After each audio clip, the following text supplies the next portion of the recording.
It's a well known fact that when people's daily routines change, their eating habits change right along with them. When more people are required to work, to train, to travel, or actively seek employment, casual restaurants quietly benefit in ways that a lot of operators aren't even really paying attention to yet.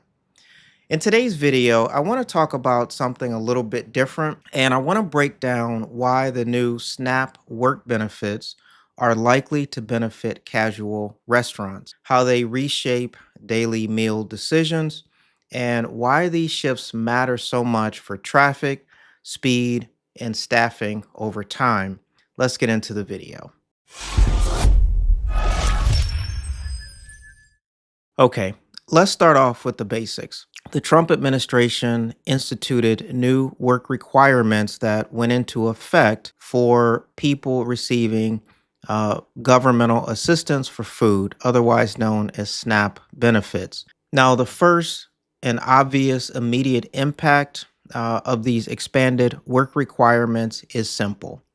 More people are not going to be at home during the day. That changes how meals are handled. And when people are commuting, when people are training, when people are working part time, when they're re entering more structured schedules, they lose the time, the flexibility, and the energy required to cook consistently. Meals become functional again, and functional meals are most often eaten outside the home. Casual restaurants, they sit in a bit of a unique position. They offer predictable pricing, they offer familiar food that's comfort oriented. They generally offer much faster service, especially during the lunch rush hours, and reliable timing. They're set up so that people can get a meal and quickly get back to work, training, hop back on the bus lines, whatever people need to do to resume their normal daily routine. Now, for someone balancing work, training, or a job search requirement, the decision really isn't about food anymore. It's not about discovery, it's not about indulgence. It's really about speed, it's about certainty, and most importantly, it's about convenience. How quickly can they get in, get a meal, and return to their day? Casual restaurants solve that problem better than any other restaurant segment. Let's dive into this a little bit deeper. When people are going back to work or re entering the workforce or required to attend training, these shifts are not well suited for other restaurant models, right? They don't create celebratory dining, they create routine dining. Routine meals are less emotional, less experimental, more frequent, more habit driven, more habitual type dining experiences. People know that they want a sandwich, they want a pop, they want a coffee on their way to training, work, whatever they need to do. And this is where traffic volume can build up quietly to the benefit of restaurants that offer that casual type of atmosphere, especially fast casual. One additional weekday meal per person, well, that starts to add up fast, especially for restaurants that may be along maybe a bus route or close to a training center. Casual restaurants are specifically designed for frequency, not for special occasions. Routine, bare bones meals, but done in a way that feels comfortable, feels familiar to the diner. Now, I want to be clear here. Just because people might be getting government assistance, that does not mean that they're broke. That doesn't mean that they don't have any discretionary spend. That's an assumption that absolutely needs to be challenged in this industry. Being on government assistance does not mean that someone never eats out. A lot of people manage their money by prioritizing certain categories. They generally prioritize transportation. A lot of times they'll have a new or newer vehicle. They prioritize Communication. They want to have a new or newer cell phone.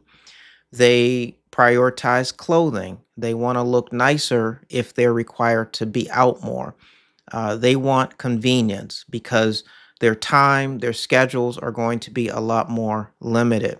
Now, eating out often falls into the same category as time saving purchases or routine meals or predictable expenses, especially when someone is working, training, or job searching.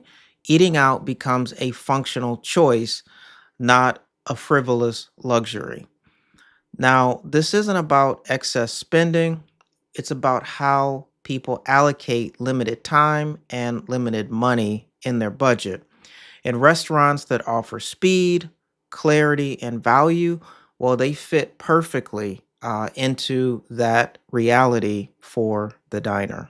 Now, obviously, as more people who currently receive government assistance begin to enter the workforce, naturally, their income is going to rise. As routines normalize around work schedules, demand will begin to then concentrate into predictable windows or predictable categories, such as lunch or maybe early evening or pre commute meals on the go.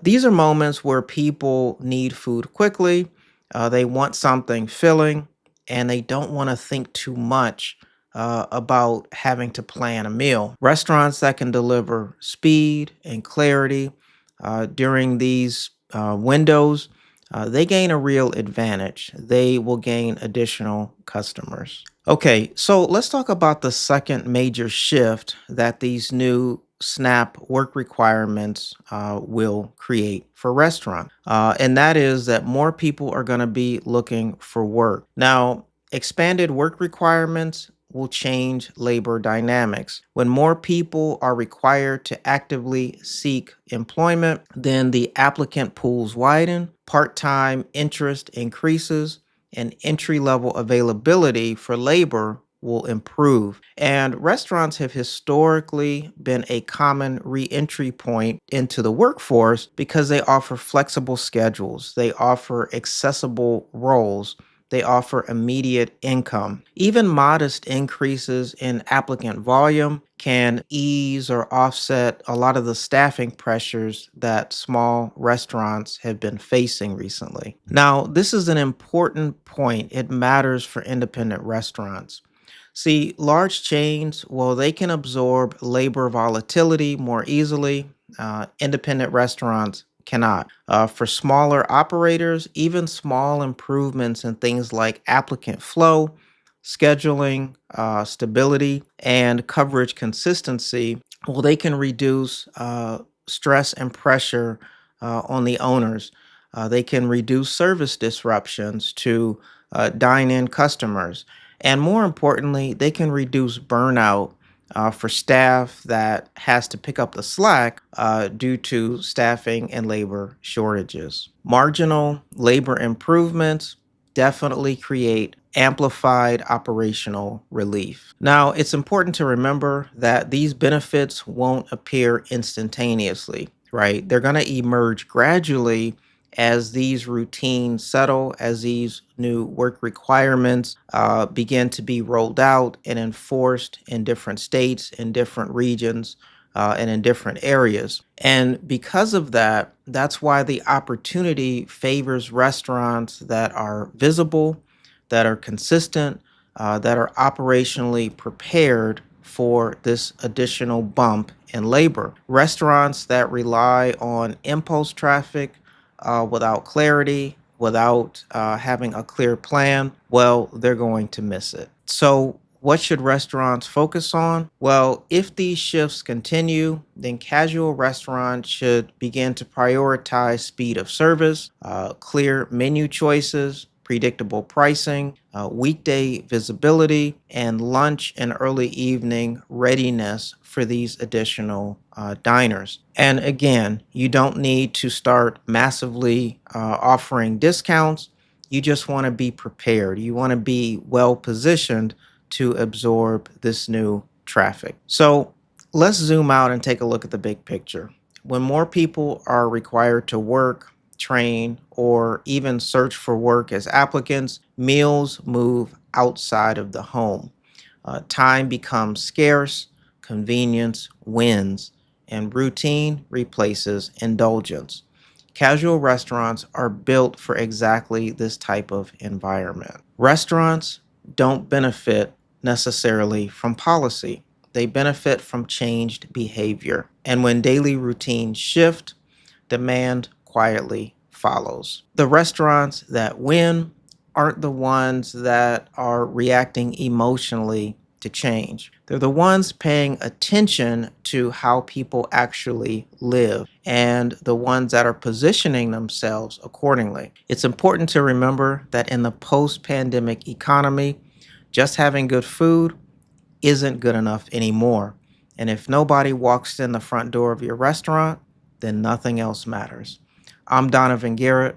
Thanks so much for watching, and we'll catch you in the next video.